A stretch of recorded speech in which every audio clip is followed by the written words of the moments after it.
These are the 7 steps to a perfect summer. Most people waste away their summer without even realizing it.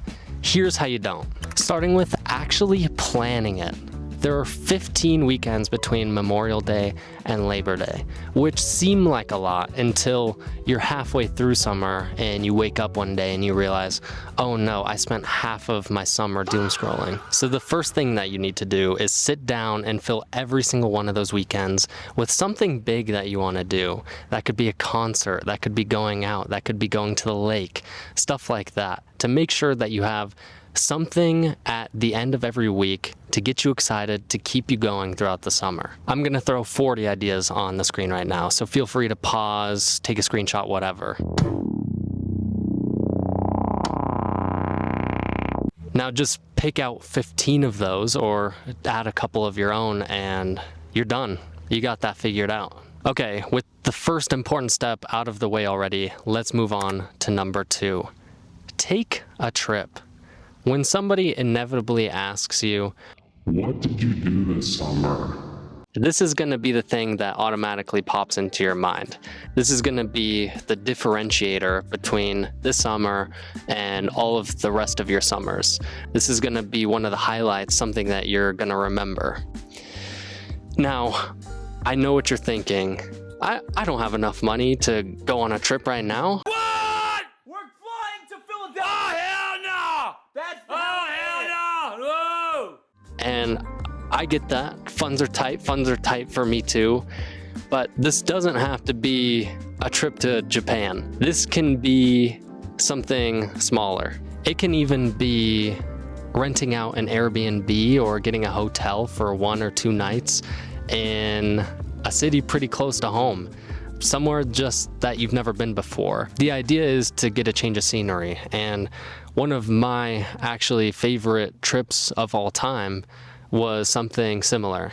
Me and my buddies packed up our car and we drove to a town called Craig, Colorado, which is a small mining town with not a lot going on. But we ended up hiking up this mountain called Hans Peak during the middle of a lightning storm. And it was one of the most exhilarating, fun, terrifying trips of my entire life because we had to sprint up that mountain out of fear that we were going to get struck by lightning because I was the tallest thing up there. Step 3, wake up early. Do you guys remember when you guys were kids waking up on an early summer day and hearing this noise? I know it's been a big thing on TikTok, like, where did the morning dove go? It hasn't gone anywhere. You're just waking up at 11 a.m. now. Right now in Colorado, at least, the sun is rising at 5:30 a.m. and setting by 8:30 p.m., which is 15 hours of sunlight. And you have to get the most out of that.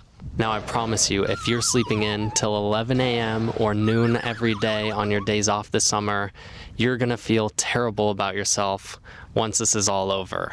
And I know it's not easy to wake up early. It's absolutely terrible. I've been trying to wake up at 6 a.m. every day to go to the gym. And every day that I do that, I'm filled with rage immediately. But about after an hour, you get kind of a sudden rush of endorphins because of the excitement of having a full day ahead of you. So really try and take advantage of all the sunlight that we're getting. Step 4, curate the vibe. This is one of my favorite ones because now that you know what you'll be doing this summer, you have to envision what do you want this summer to feel like. And one of the easiest ways for me to do that, at least, is by making a playlist. Open up Spotify and pick out songs that feel like the next couple months. Are the vibes going to be filled with energy, partying every night, or more sophisticated and refined? Or is it going to be just floating along in the wind, stress-free? This is an important step because now you can sit down with your playlist, close your eyes, and really envision it. Envision what you're doing, who you're hanging out with, what you look like, what the energy is. Which brings me to step 5, starting fresh. Right now is the best time to give yourself a new look, restart. Time to grab a couple new outfits, to get a haircut, shave up, get some new cologne or perfume. And that's something that I've done as well. I just got a couple new outfits and I bought some cologne so that I could make sure that I'm looking right. You want to look good and you want to feel good. And it doesn't just stop at those things. It means really taking care of yourself. And that might mean eating breakfast more often, in my case. Or it might mean opening up your windows, or getting a full 8 hours of sleep, or flossing every night, for me as well. It's just one of those things you want to feel like you have your stuff together and you're feeling good.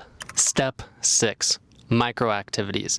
These are the things that you're gonna do instead of doom scrolling in your bed all day. But these are also things that are gonna let you really sink into the moment and enjoy yourself.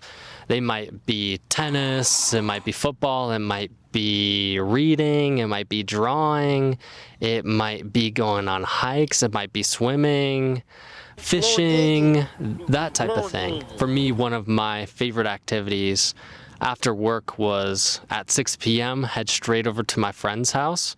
There'd be about 4 of us that would meet up, and we'd just play basketball for hours until the sun set. And by the end of it, my feet would be blistering and I'd be all sweaty and I wouldn't get home until 1 a.m. But I would feel great about myself. And that's exactly what it should be. It should be fun. You should be able to pick up whenever you want, and you should be able to stop whenever you want. It's just one of those things to help kill the time and get you off of your phone and enjoy this. These activities and these little moments are what really make summer feel like summer. Now, for one of the hardest and maybe most important steps, step 7, think small. Do you remember when you were a kid looking at ants for 30 minutes or picking up rocks and searching for roly-polies? Remember how small your worldview was? You didn't have to worry about rent, you didn't have to worry about anything, really. That's what I want you to channel. I want you to really take in your environment. What does the lake sound like behind you? What does the barbecue really smell like? Take that in. What does the earth feel like beneath your feet when you're on a hike? These are the really small things that are going to help ground you, and they're going to help you soak in every second of this beautiful season. Now, thank you for watching. This video was heavily inspired by Speedco's The Art of a Great Summer. I really loved it, and I was inspired to make my own take on it. So go ahead and watch that one after this. And I would really appreciate if you had any more tips to comment those below, to leave a like on the video and subscribe to the channel if you want. Thank you so much for watching. Bye.